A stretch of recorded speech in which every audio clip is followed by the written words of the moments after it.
If people have questions on the chat, you can. Okay, is there any questions here or friends online? You can ask questions on the chat. We have a small group here, so we squeeze you in.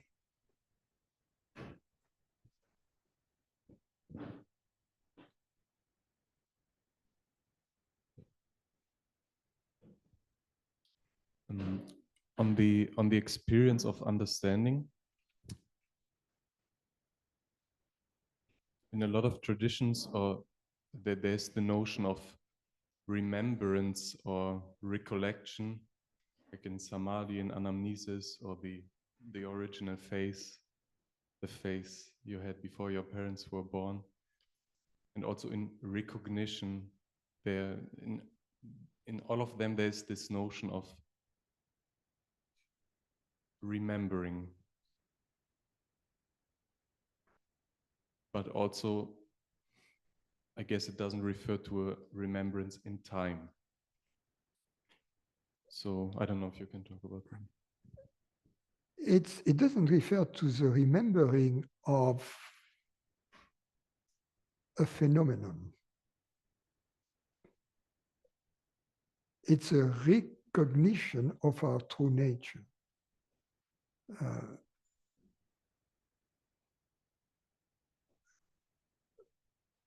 So it's not a memory. A memory refers to a past event, right? Whereas our true nature, awareness, is beyond time and always present. So we cannot remember that which is always present, which is not in the past. We can only recognize it, right? So then they have this Chinese expression, your true face, or the face you had before you were born, right? Meaning before your body was born, you were already awareness. So that's your true, but it's not a face that you, right? It's your true, your Buddha nature. That's also another expression which is used in the Buddhist tradition. Your Buddha nature, your original face. So I call that a glimpse of our true nature. It's the same. All these expressions boil down to the same. What is important is to understand this recognition in contradistinction with recollection or memory, which refer to a phenomenon. I remember this event. Here, it's not an event that we remember. It's not something that has happened in the past. It's something that has always been there, and that we kind of had forgotten that it was always there. And you turn around and you see, okay, it's there. But it was there already before you turned around. And when you turn around, it is there and here right now. So it's not something of the past. It's a glimpse.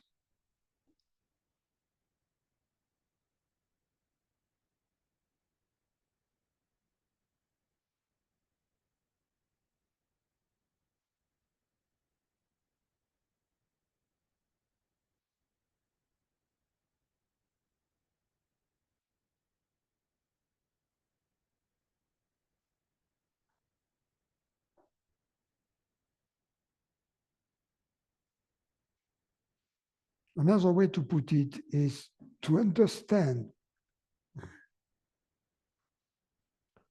that there is something real in our human experience.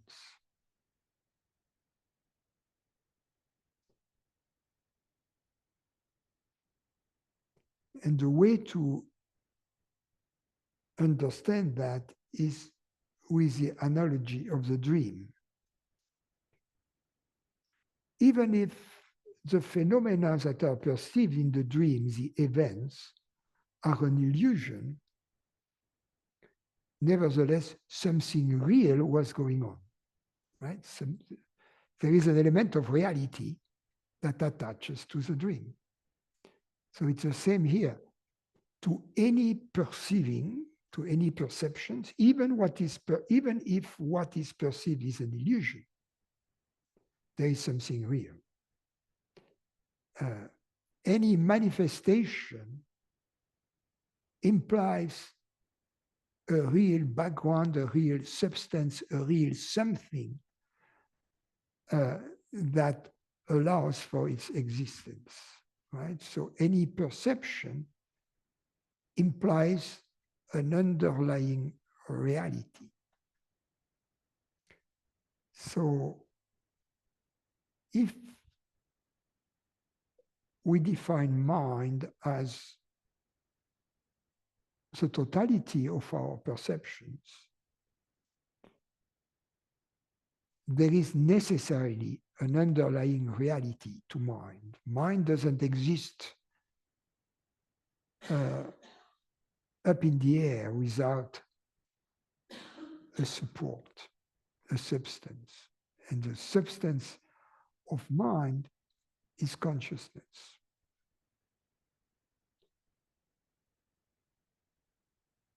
What I'm saying is very difficult to grasp because we have been conditioned to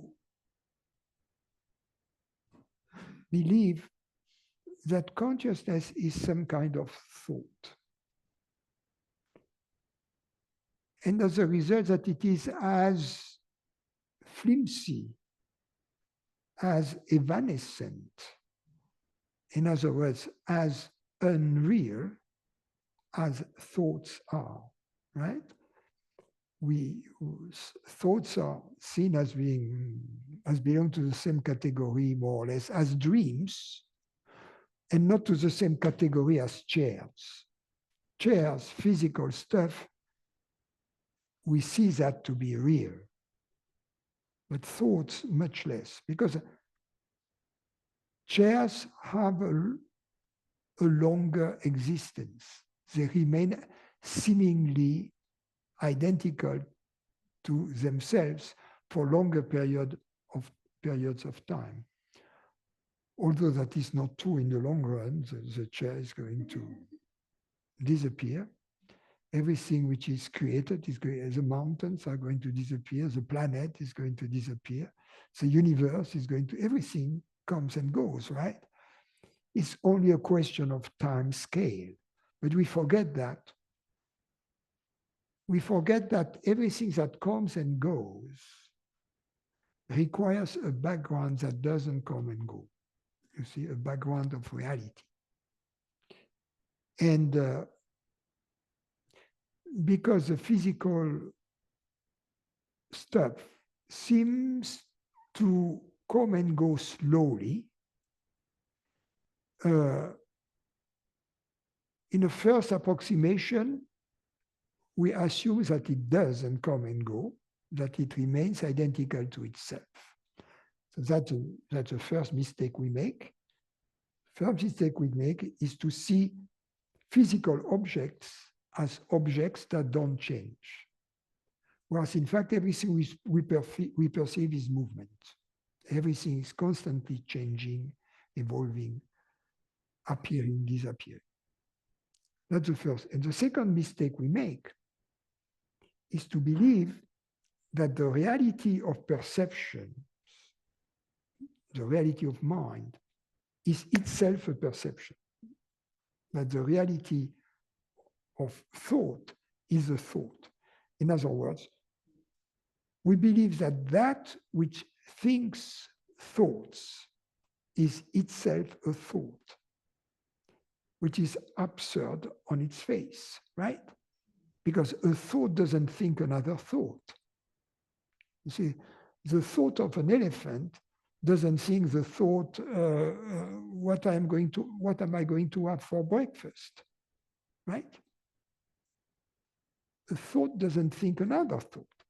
That which there is something real that must be the thinker and the perceiver of the thought, because there is an element of reality that is inherent in perceiving. Even as evidenced during the night dream, even if that which we perceive is an illusion, there is something real, which is the substratum of this perception. In the Indian tradition, Vishnu is real, right? And whatever is perceived by Vishnu is less real than Vishnu. So Vishnu is dreaming the world, kind of sleeping on the Ananta, the big snake, right? Which must be comfortable, I guess. So we forget that.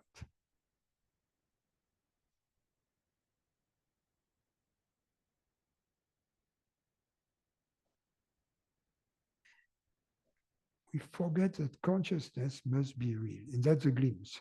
The glimpse is that there is something real in perceiving. Perceiving is real, no matter what.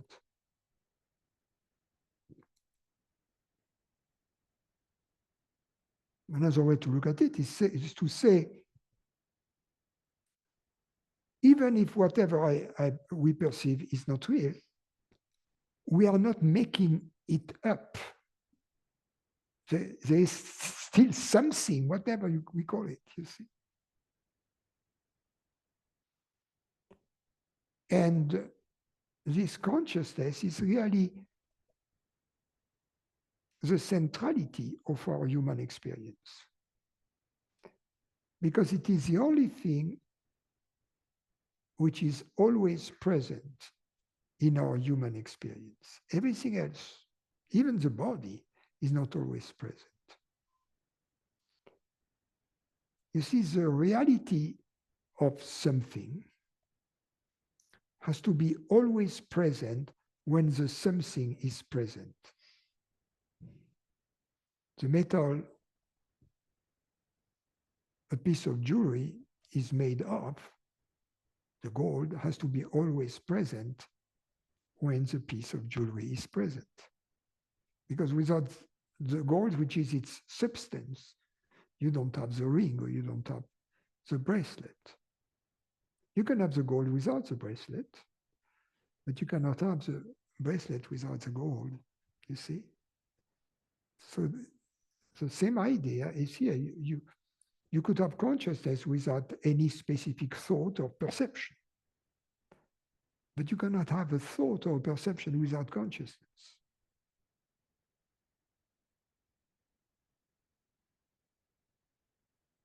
So really, our reality, the reality of our human experience has to be experientially this part of our human experience which is always present. And that's consciousness. Therefore, experientially, consciousness is our reality. Experiential. Not that which we perceive, not the body, not the world, not the mind.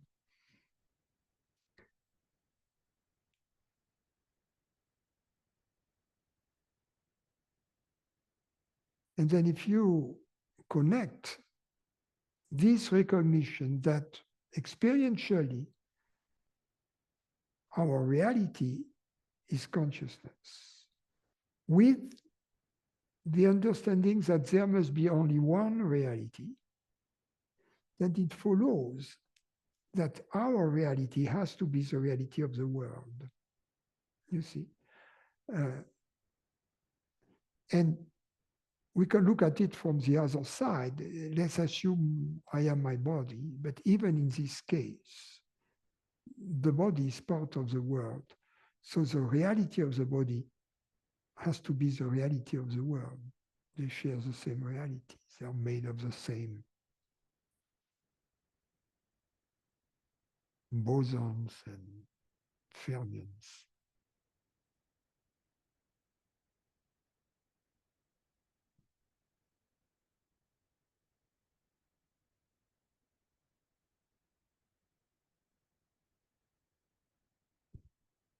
Can you say something about the more subtle forms of always identifying consciousness still with some form of mind, with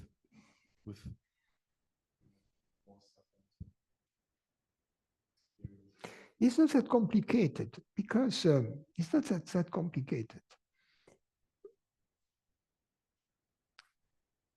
Because when we look at our human experience, the phenomenal side of it is made of three categories only. We experience bodily sensations, we experience sense perceptions, and thoughts. And actually, thoughts are in fact experienced as sense perceptions and bodily sensations. See what I mean?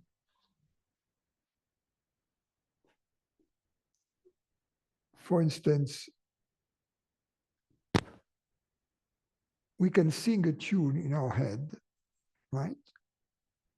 And that's the internal ear, in which case it's a thought. Nobody hears it, it's a thought. But this thought is in terms of sounds. We can have imagination, like when we dream, right? We see a forest, we see people. But in fact, it was just thought. But these thoughts, they were images in terms of, they were visual thoughts. So there is not one single thought which is not in terms of the senses, and mostly sound and images. Of course, sometimes you can taste things in your dreams, right? Or if you cook, you can, in advance, taste the salt or taste. Or sometimes, if you sing in your head something, you can also at the same time kind of feel it perhaps in your vocal cord, that's bodily sensations, right? It's a mix, right? Or if you are used to playing a musical instrument, if you play a melody in your head and that you have played, you can also feel it in your fingers. But all of those are bodily sensations, external sense perceptions. So in fact, there are only two categories ultimately, right? Bodily sensations and external sense perceptions. So going back to the question, what is there that is more subtle? No matter how more subtle it is, if it is phenomenal, it is one of those or a mix of those. You see, it's just that we fail to recognize it. So it really simplifies enormously the apparent complexity of realms and stuff, you know, because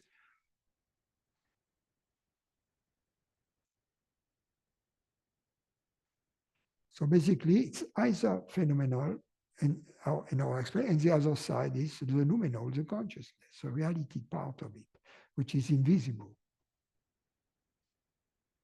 So what is important is to understand that whatever is perceived is not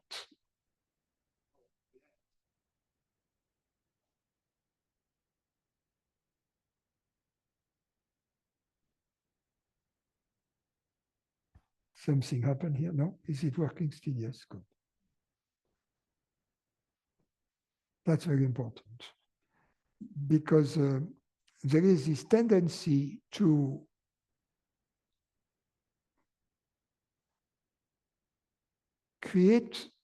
manufacture a pseudo consciousness which is going to have phenomenal quality. And whatever is perceived is never. So there is no point staying there. Let me give you an example of subtle. The nada. It's not a Spanish thing, it's a Sanskrit thing. The nada is when the mind gets quiet, there is a sound like a psh, like a noise that you hear in a speaker. You know, if there is no sound in the speaker, you hear a noise. And that's really what it is. It is a noise in the brain or whatever, right? That is also doesn't matter what it is. It is perceived. Now, often, because it is perceived when the mind gets quiet, people say, okay, it's subtle. It has nothing subtle to it. It's just perceived. It's a sound. You can call it subtle if you want, but it's just sound.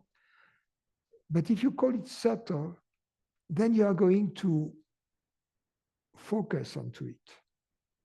Because you say, okay, I am on my path here to enlightenment, to consciousness, right? I am here. I have to lock in. But then you lose it. Because you lose consciousness because you have made consciousness an object. And it's always the same mistake. It's not different from seeing this body of your true identity. You have just moved from one object with which you identify to another object. So in this moment, no matter how subtle the perception, you have to remember, if it is perceived, it's not consciousness, because consciousness is that which is perceiving it. It's discrimination, viveka, discrimination between that which is perceived and that which perceives, that which is impermanent and that which is permanent, that which is of a lesser reality and that which is real, etc. So we don't want to get lost in subtle world because there is an infinity of subtleties, you see? And you feel you're progressing. No, you're still stuck in the mud.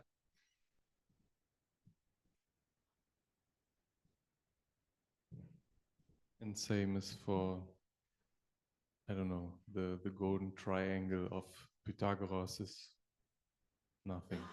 Because the same can happen with symbols, or the same can happen with certain stories.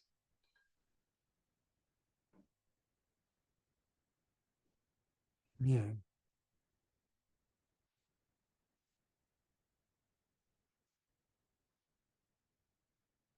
Like when one image is reappearing, and there's some smell about it. No, you can have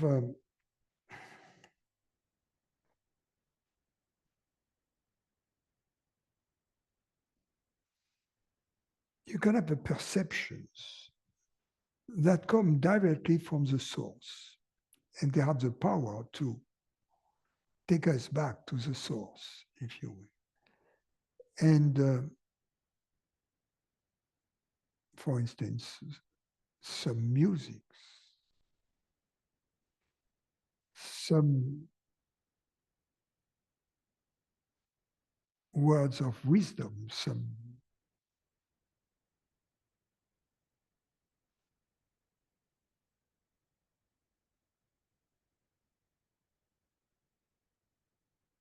that have a vanishing quality that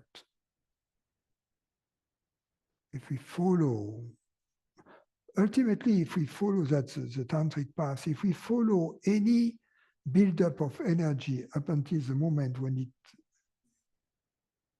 goes back to the source, it can be used as a vehicle that takes us to the pure consciousness. Because there are intervals, there are gaps between perceptions. So if we follow fully a perception, then it leaves us in the source. That's what happens when we understand something about consciousness, for instance. The thought about consciousness takes us to the experience, to the glimpse. And there are other. But it would be a mistake to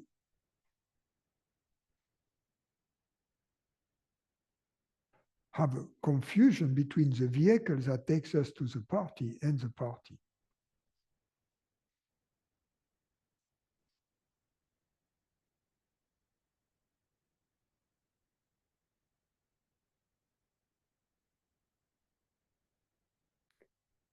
So regarding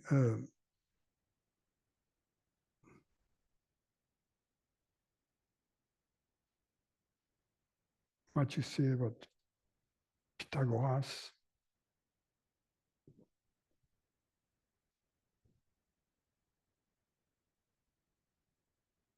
mathematical ideas have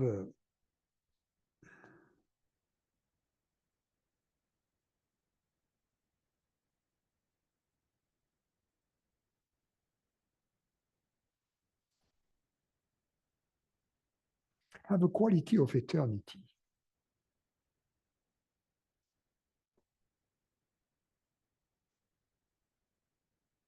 For instance, if somewhere in this universe or the distant galaxy, there was an intelligent species that wouldn't look at all like us, right? It can be a living form which is not based on carbon, for instance. Could be based on silicium. So something not at all like us, but that would have developed a similar level of development, of intellectual development.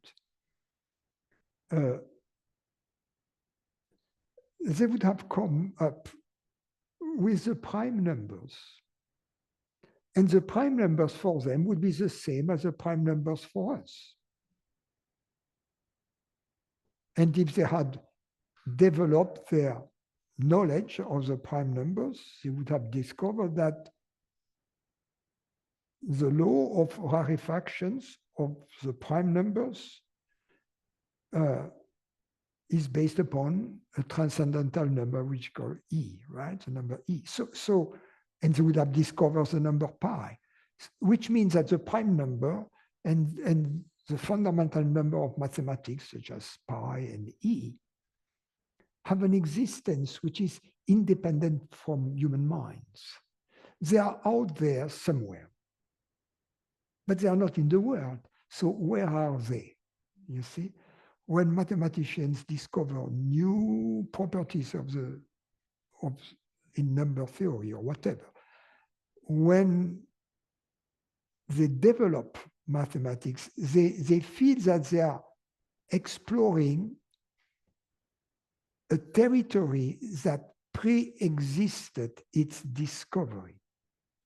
You know, that which I was trying to communicate by saying that a species who have never been in contact with us, who couldn't be in contact with us, will discover the same mathematics, the same number as we do. In other words, mathematical ideas are not human. You know, they're out there somewhere, and they are eternal. So Plato would say, I mean, that traces back to.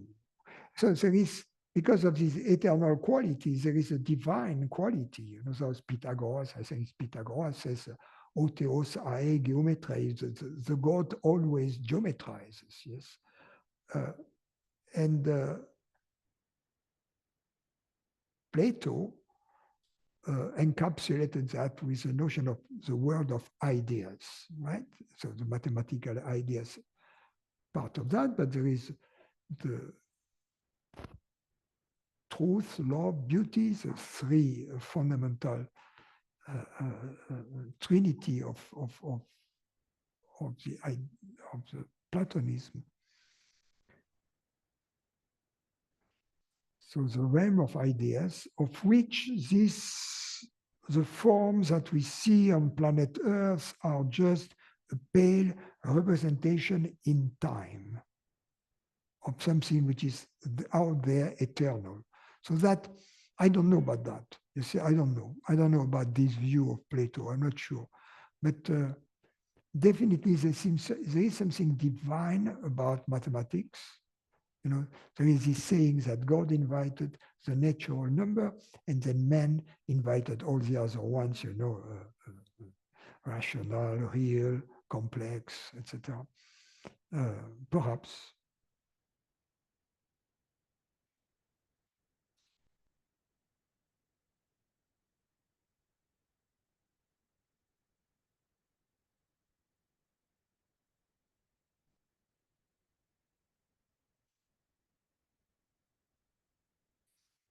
The other thing which is remarkable about mathematics is this uncanny correspondence there is between development in mathematics, which are just pure mind, and the laws of physics, the way the mathematics apply to the laws of physics. There is something weird to that. It cannot be a coincidence. So that also tells us that there is somewhere a connection between the world of matter, the physical world, and the world of mind, in which mathematical forms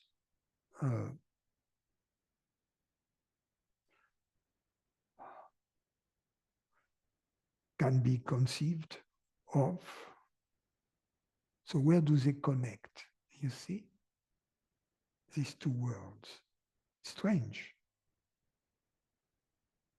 There is connection somewhere.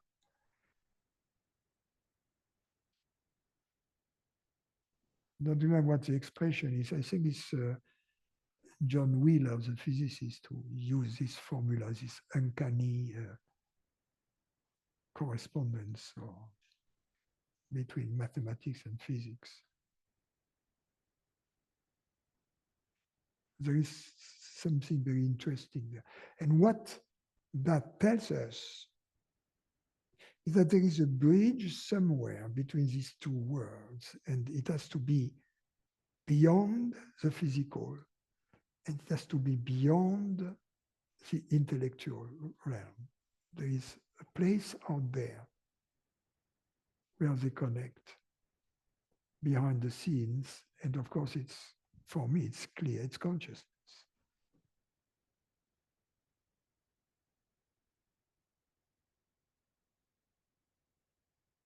But there's still no distinction in consciousness. Yeah, there is no distinction, but that's where understanding takes place. So there is a truth. And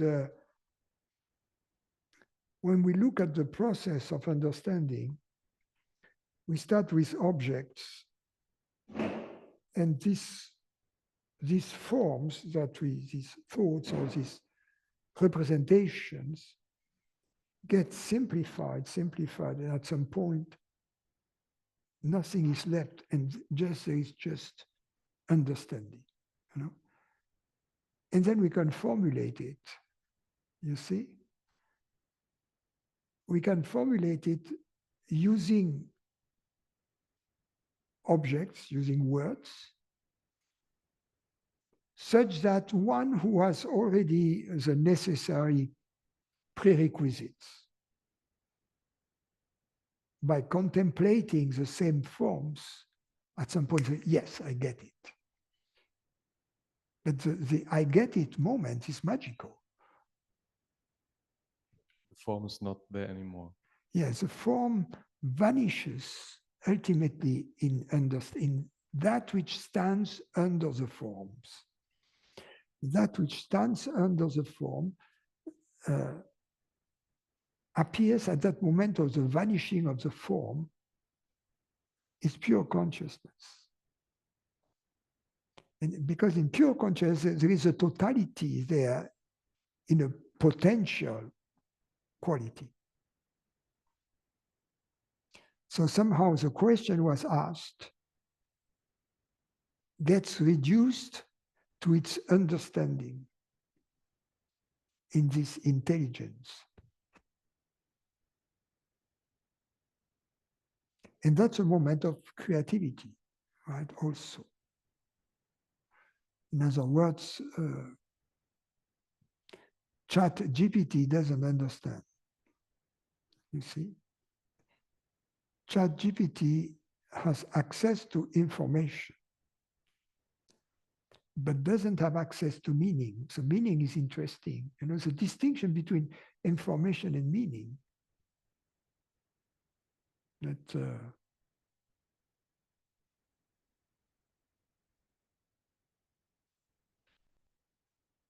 there is this Chinese room paradox. So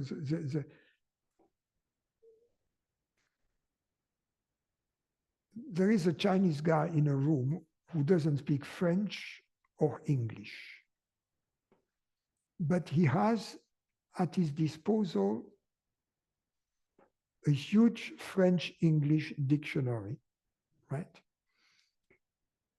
And he has a set of instruction about what to do, very similar to a set of commands of lines of code in a translation program for computer, right? Go to there, if, then, else, etc. Okay. One guy writes a message in French, right? Gives it to the Chinese guy in the room. He follows the instruction one by one, like a computer, comes up with a translation. The message is very simple. Let's have dinner tonight at 2:30, at 8 o'clock in the winery in Temecula. Okay. And after having processed it, gives it on the other side to the English guy who reads it, understands. It's very clear. Both the French and the English guy have access to the meaning. The guy, obviously, inside, who mimics a computer, doesn't have access to meaning, right? It's very obvious. So it shows, since the guy is a computer doing it, it takes much longer than the computer, of course. But since the guy does exactly the operation a computer will do without access to meaning, it shows that the computer doesn't have access to meaning, right? So there is some, but on both ends, there is access to meaning. So that establishes a very clear distinction between meaning and information. And it's very interesting because it has a wide repercussion, because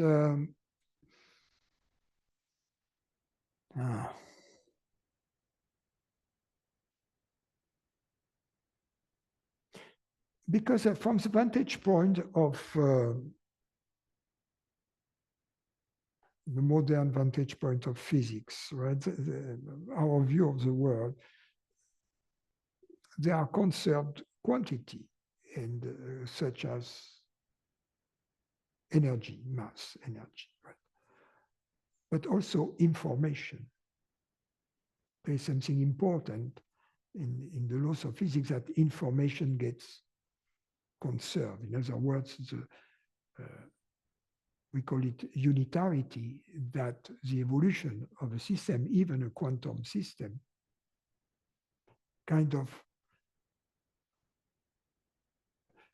may scramble information, but information doesn't disappear. It may get scrambled, but it doesn't disappear. But it doesn't say anything about meaning, you see. So that's why often a confusion is made between information and meaning. That's why I found important to bring this distinction home, to understand that meaning, that there is something more to consciousness, right? There is something more in the world than pure information and pure matter energy. So matter energy, same thing, right? Conserved, information conserved, but meaning.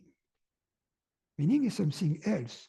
So even if the world is a closed system with regard to information and matter energy, there can be an injection of meaning through consciousness. And that's food for thought. You know, I think these are interesting things. So that's where the creativity comes in.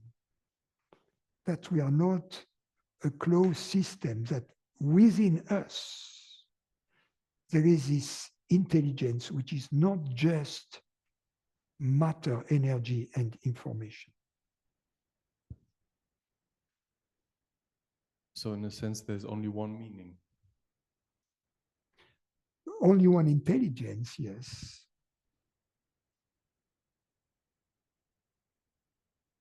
Meaning is when information meets intelligence, let's put it this way. When information gets absorbed or resorbed into intelligence.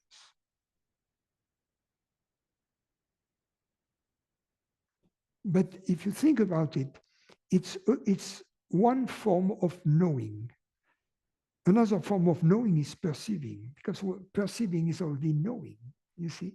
So just as a computer doesn't have access to meaning, a computer doesn't perceive either, you see?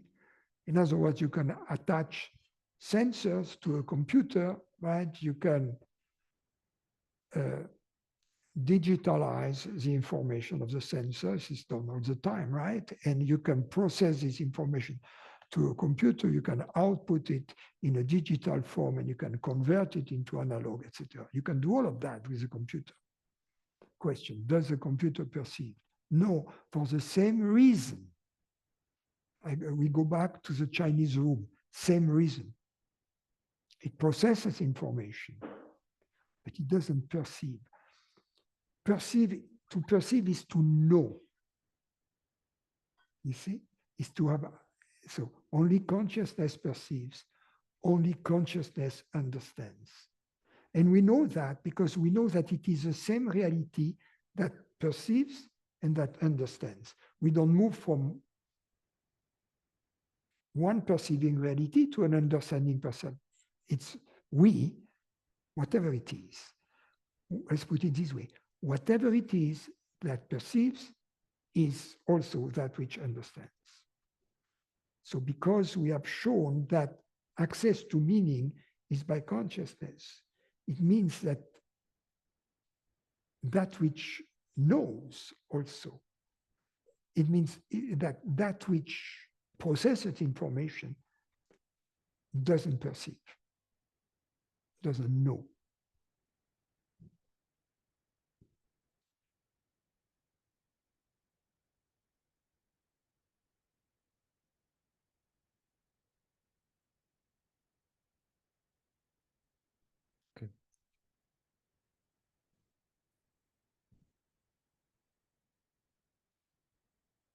It's only it's a divine nature of intelligence. Just as there is a divine nature of love and there is a divine nature of beauty. Only God understands, only God loves, only God contemplates.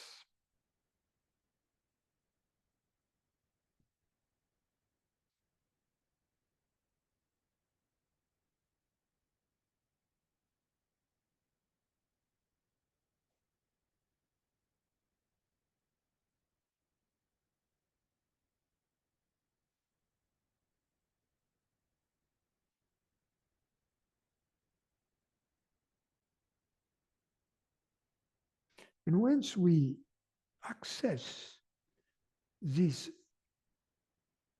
dimension, which I call the noumenal dimension, non-phenomenal dimension, through understanding, through talking about it like we do here, somehow, even in the presence of the manifestation of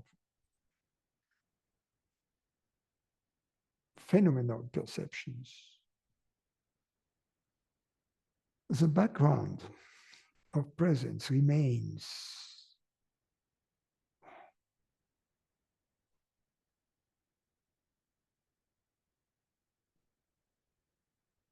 Keeps perceiving itself somehow, the peace. The world appears in the glow of intelligence, love, and beauty. It's an invisible glow, right? But it is experienced as peace, as an access to this dimension of eternity in the presence of that which is impermanent.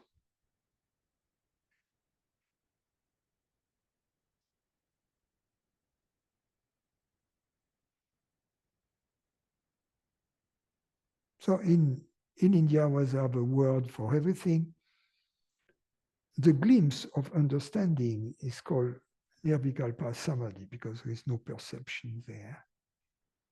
But then the word of names and forms appearing in the glow of the presence is called sahaja samadhi.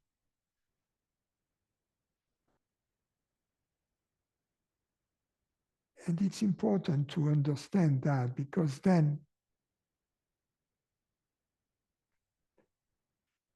there is no need to try to go to the experience of the glimpse. Because everything is already present. Everything is God already. Everything is this reality. So it eliminates any intention to go somewhere else, to be somewhere else, to find something else.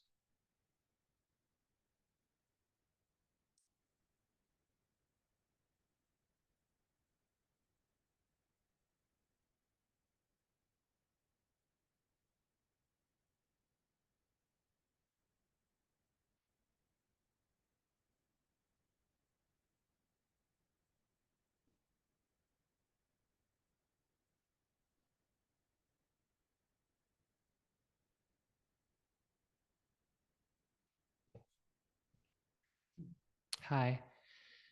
You may have already just done this, but can you talk about the word perfume?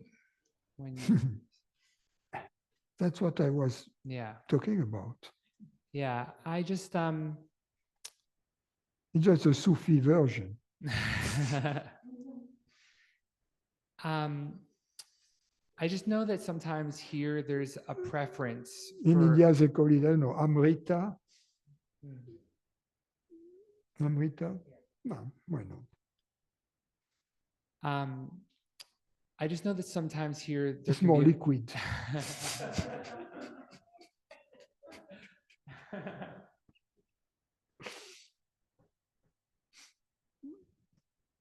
Go ahead. Okay. You know, I just know sometimes here there can be a preference for a peaceful state of the mind or the body. And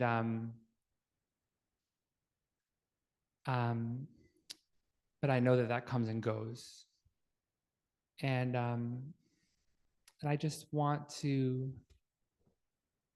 I don't know what I want, but I just want to be clear about, I guess I just want to be clear that the word perfume does not refer to a state of the mind. And I want to, I guess that's why I ask, like, what is the perfume? You know, the metaphor of the perfume is in contradistinction between the rose is a physical object. But the real pleasure given by the rose is a perfume, which seems to be not physical, right? Seems to be everywhere, not limited to the object, but everywhere, and of more subtle nature than the physical object, the rose. So it's the same thing. The forms, the names, the namarupas, they are the visible manifestation. And the perfume is what they call Satchitananda, the being or truth, consciousness, and peace, happiness. And can you, because I feel like sometimes there's a confusion of that with a pleasurable state of the body and the mind. Well, pleasure is different. A pleasure, the experience of pleasure is in fact as a musician, you know that, the resolution of a tension. If you are very hungry and you eat anything, it's delicious, right? Because you have this tension, this lack, and all of a sudden you eat and so it's a resolution. Just you hear a dissonance in the sound, and then you go back to the perfect chord, and then you feel the relief, right? So the pleasure is this movement from a state of tension to a state of resolution. But so that's what we understand. And we have to understand that there is no pleasure without pain. Because the state of tension is painful. You see, it's expecting the resolution, right? So in order to go down from the mountain, you have to climb the mountain. So it may be, you know, if you do some cyclism, right? It may be or skiing, it may be very pleasurable to ski down the slope. But if you do this pedestrian skiing called cross-country skiing, which is ridiculous, it's not for Advaita people, then there is a price to pay before you go down, right? So it's the same with pleasure. There is always a price to pay, right? Sometimes you pay the price before, like when skiing. Sometimes you pay the price after, like using drugs, for instance, you know? You have a very nice experience, but then, then you have a hangover or something like that, right? So going back, what is it if we observe the mechanism of pleasure itself? Is that there is a moment of happiness when the desired state of relief is reached, right? But what is it that is experienced at that moment? Is an absence of lack, right? In other words, the pleasure, what is the goal of pleasure is to reach a state in which there is no lack, meaning also a state without desire, right? Because if a sense of lack, desire, that's the same. So what is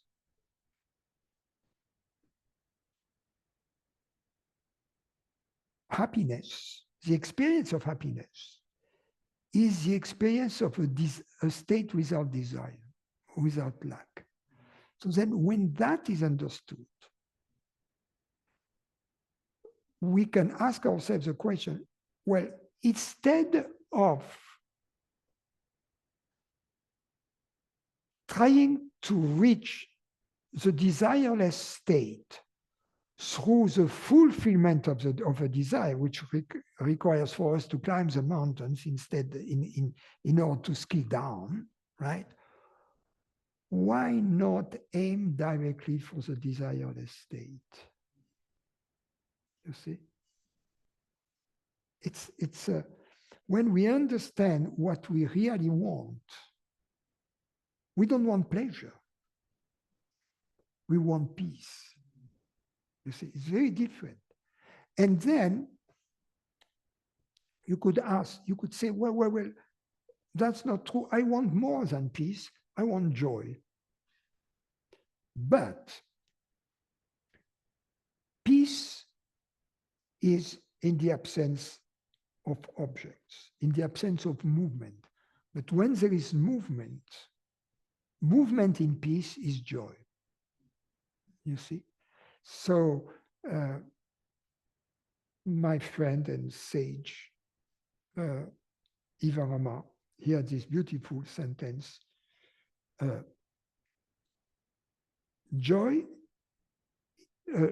peace is joy at rest, and joy is peace in motion. But it's all about peace. In other words, you don't, in sahaja, in our natural condition, in the absence of the belief to be separate, it doesn't mean that there is nothing, that there is a peace that you're like that in a cave, you know, being eaten away by mosquitoes, scorpions, and other nasty things. It means the inner peace is the background for the movement of life. You see? And the movement of life kind of celebrates the background of peace. So then there is no real tension. You can have, for instance, in the music, you create artificially some tension, right? To enjoy but it's a movement. It's like you go to the movie, right? And you have a little bit of tension, because if the movie is a Christian movie with everybody like that, smiling from beginning to end, I mean, it's quite boring. You see what I mean? You need a little bit of hot sauce, right? In the movie, a little bit to enjoy the movie. So it's the same here. You need a little bit of movement, a little bit of tension and release. But you know that fundamentally, this tension and release is just to make life interesting. You see, but ultimately in the background, there is peace.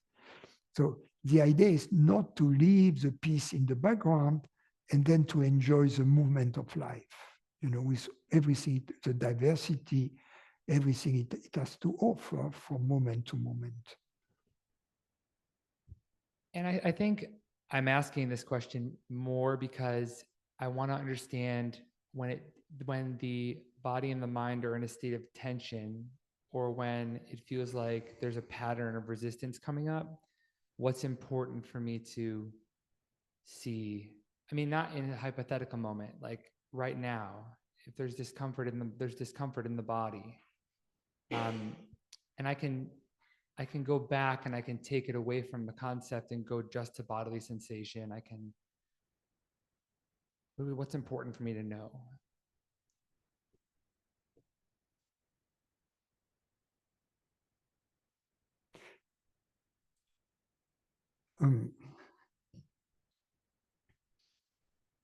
there are two types of tension in the body. There are natural tensions. The body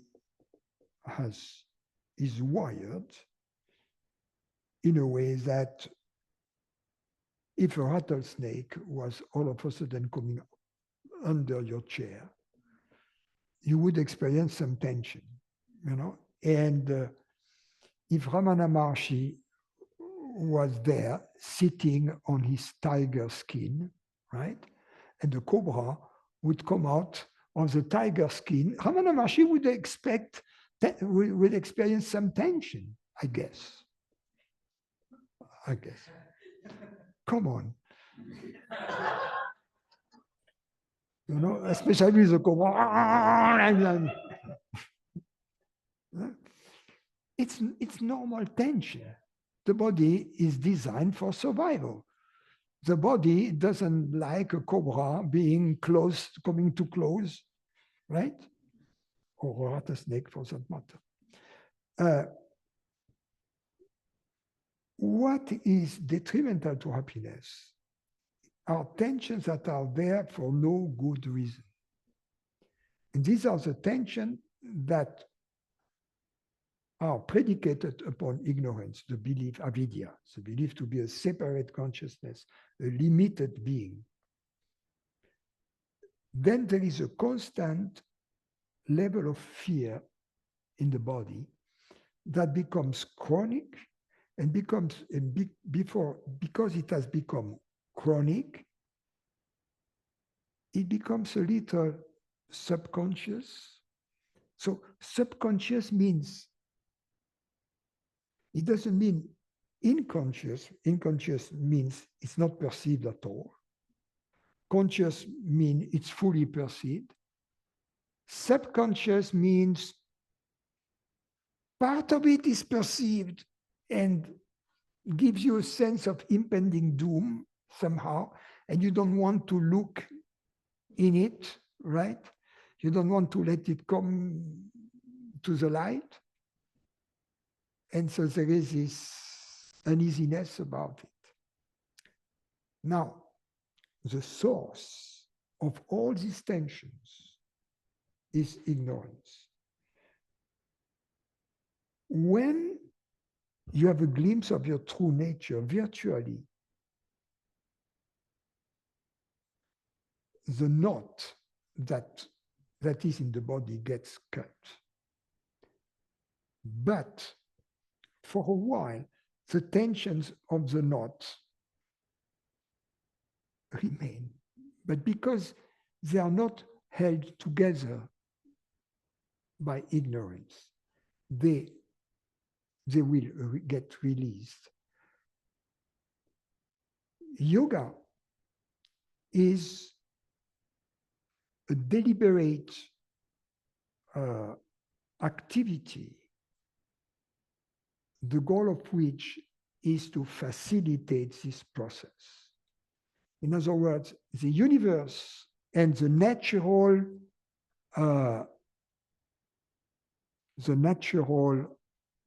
wiring of the body will in due time get rid of the tensions, but this process can be facilitated and accelerated by conscious decisions whereby your mind becomes the instrument of the absolute and contributes to the liberation of the body. So that's the yoga. So the yoga is a deprogramming of the body-mind instrument, which has been programmed for fear and resistance under the dictatorship of ignorance during many years, and in India, they would say lifetimes. A deliberate endeavor to reprogram it in a way that is now consistent with consciousness being universal. What does that mean? It means mostly to perceive the body and the world to which it belongs as one continuum, one single body. If consciousness is universal, our real body is the universe.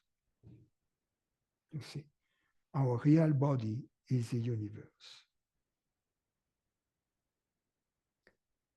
In the Bhagavad Gita, there is a moment when Arjuna asks Krishna to show him his real body. And then at that moment, Arjuna sees the body of Krishna as being the world. And he's afraid because it means that his body also has to move and disappear and be the world. And has to be one with Krishna, right? There is only one universal body. So the yoga is this transition from my body as awareness, being this human body, to my body being the universe. And in the Hatha Yoga tradition, for instance,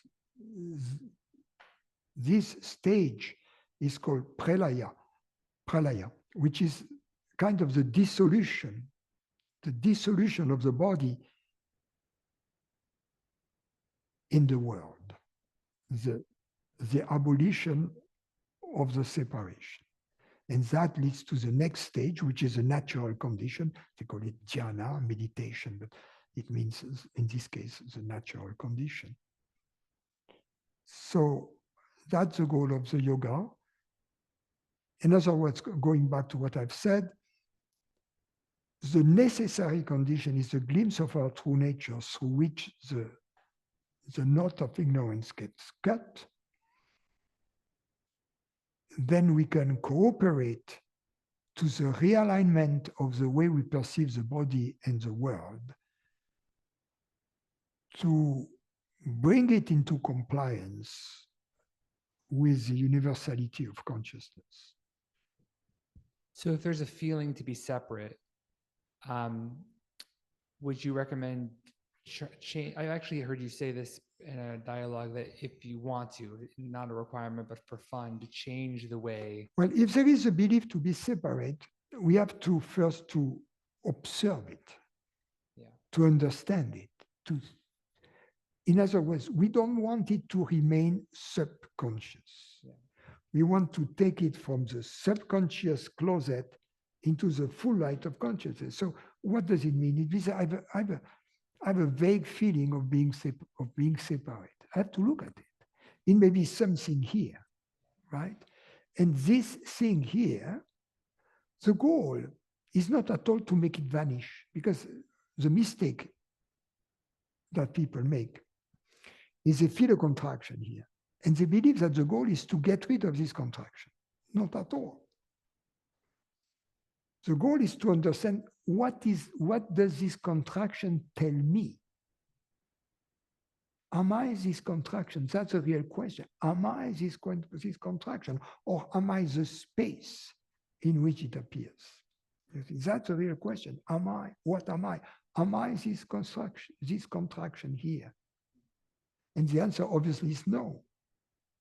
Because consciousness is not perceived as a contraction or as anything else.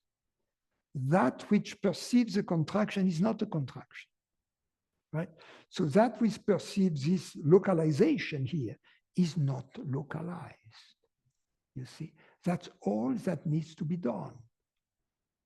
Then the body, in due time, if there is a contraction here, the body knows what to do to get rid of contractions, provided the light of consciousness has been. Because in this moment when we see, oh, I'm not this, immediately there is no borders. You know, there is no border. I'm there. So all that needs to be done.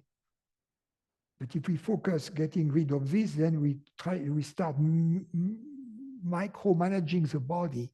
And the more we focus onto it, the bigger the contraction, you know?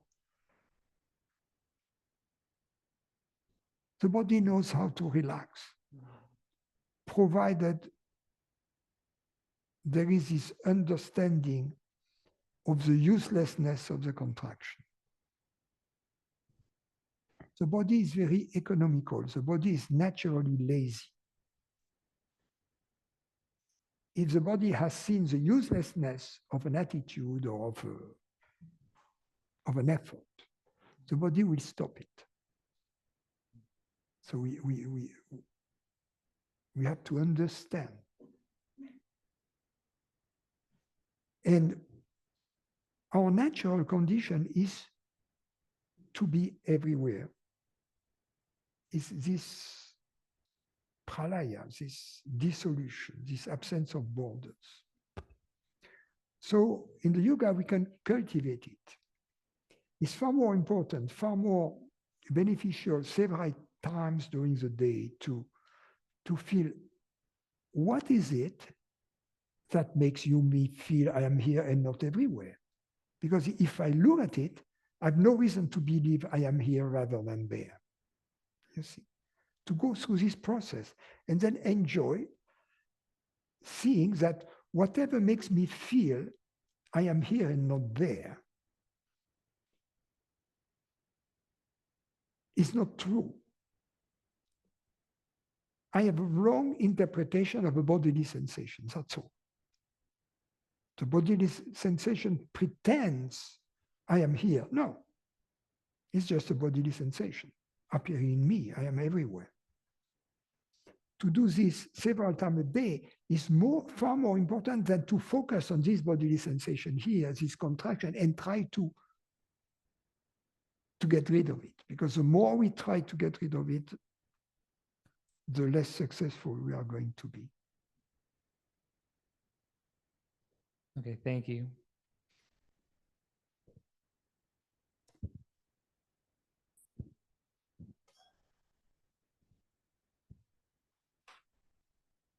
I was thinking about the bodily sensations and the perceiving.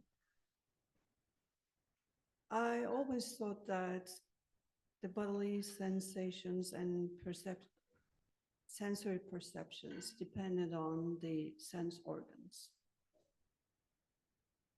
My seeing depended on my eye, and with consciousness, I perceive, I understand. And then it occurred to me that in a dream, my eyes don't see, but I still see, I have perception there. Or in an operation room, people describe being able to see what was going on in the room, hearing, seeing people.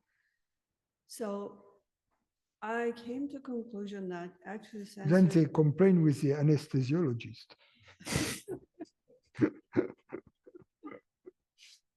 Go ahead. So, go ahead. Or near-death experience, right? People can talk about people crying in the room, whatever. So I came to a conclusion that sensory perceptions don't depend on the sensory apparatus. It only depends on the consciousness. And consciousness actually doesn't need any sensory apparatus or a camera to see. Consciousness can see any way it wants to see. So this appearance, this human body, the sensory apparatus is just as like consciousness appearing as the sensory apparatus. I don't know if this understanding is correct, but it sort of helps me to loosen my sense perceptions tied to the body and also the sense of being this body.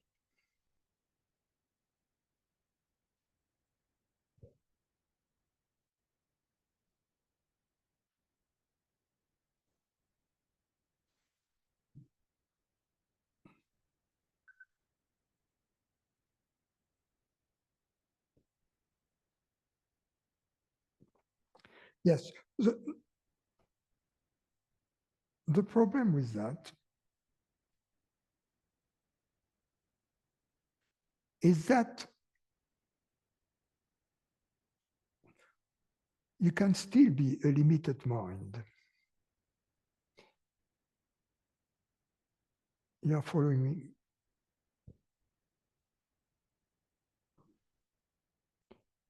In other words, you can have access to your perceptions, but you don't necessarily have access to mine. Right? In other words, we can still be two different realities or consciousnesses, right? Communicating with each other, and as a result, still being limited, each of us. And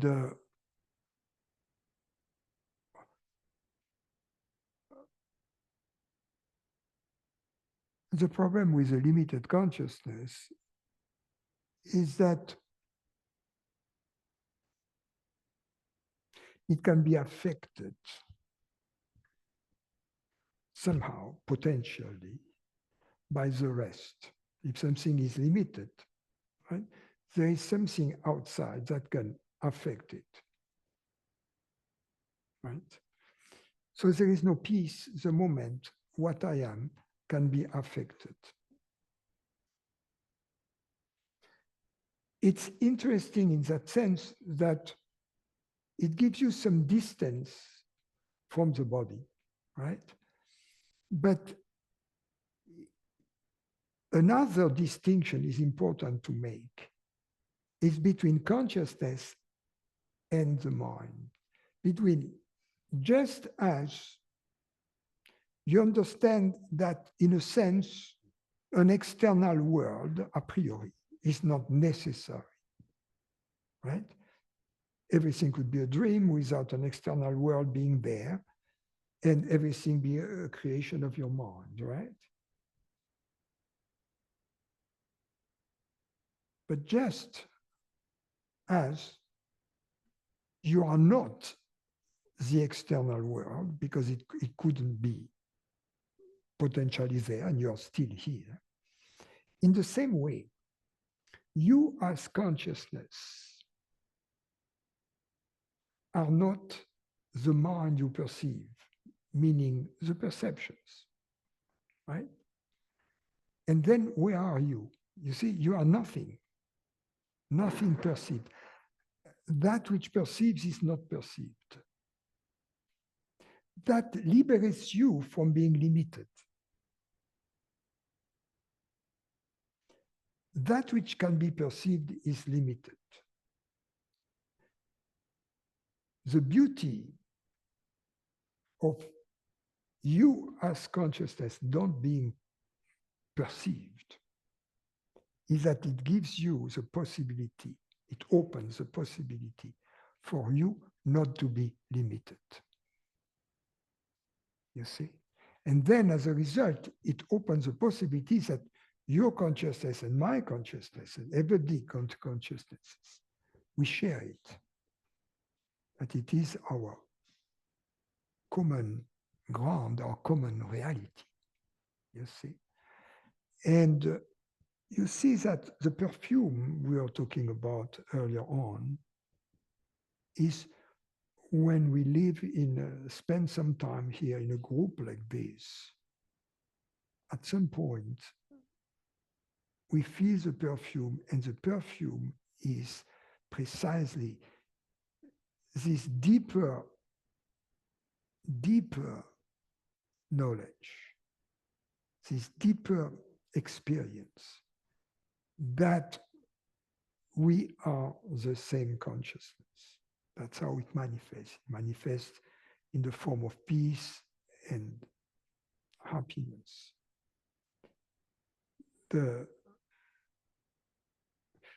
Apparently we are different.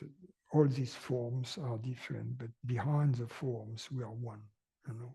And when we talk about it, something in us begins to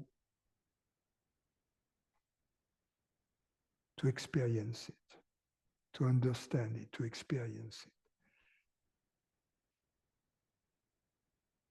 Because we have all the tools. We are completely equipped for that. And it's just that we have forgotten, and here we get reminded. That's all.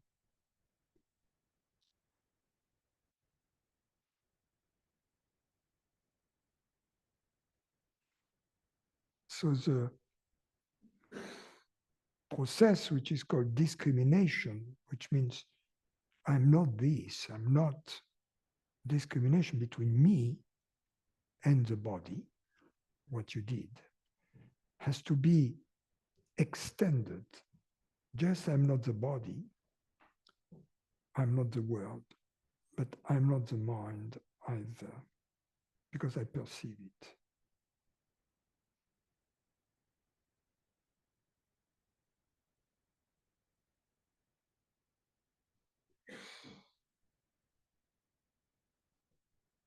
And then nevertheless, I am, right? I am that which perceives, which is not perceived, but I am. I am real.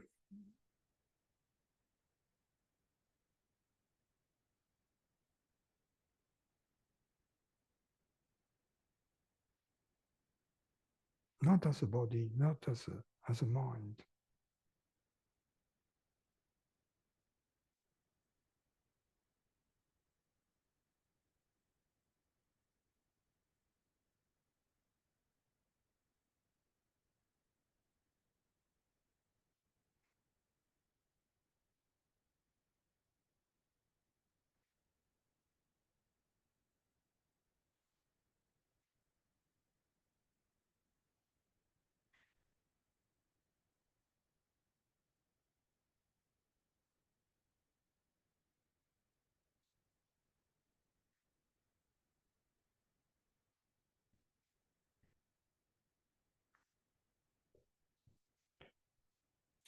I'm a little tired today, so I'm not going to see the new customers for